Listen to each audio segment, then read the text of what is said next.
Nous voici, jeudi après l'Épiphanie.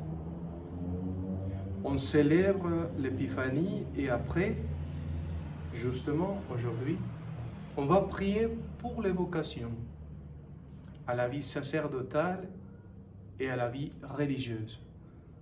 Il y a tellement d'hommes et de femmes, de jeunes, qui veulent devenir prêtres. En France, en Europe et dans le monde entier.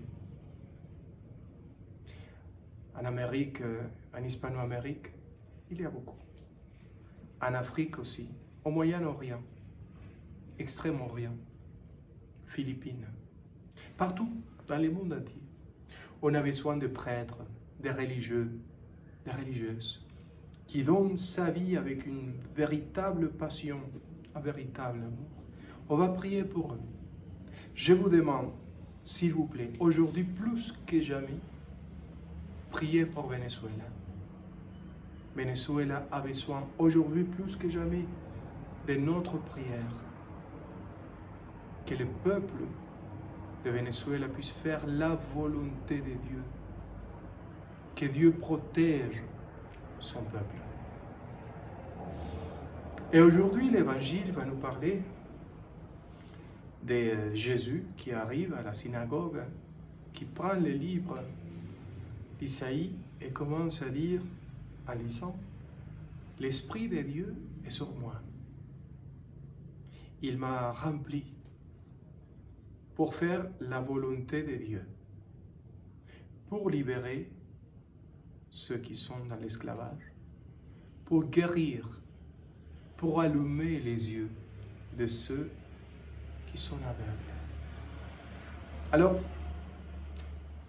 tout cela qu'il dit aujourd'hui, la synthèse, c'est la miséricorde et la volonté de Dieu. Toute la vie de Jésus a été faire la volonté de Dieu. Qu'est-ce que ça? Être fidèle à son Père en permanence.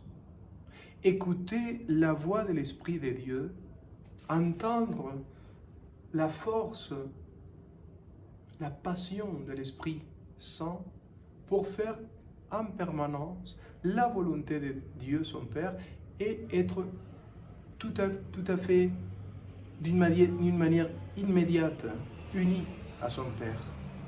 Et toute la volonté de Dieu, selon ce texte-là, et ça c'est vrai en théologie, toute la volonté de Dieu, son Père, c'est une synthèse de miséricorde, d'amour, de se donner aux autres et surtout aux pauvres, à ceux qui ne peuvent plus, à ceux qui sont exclus, qui sont toujours mis à l'écart, qui sont toujours méprisés.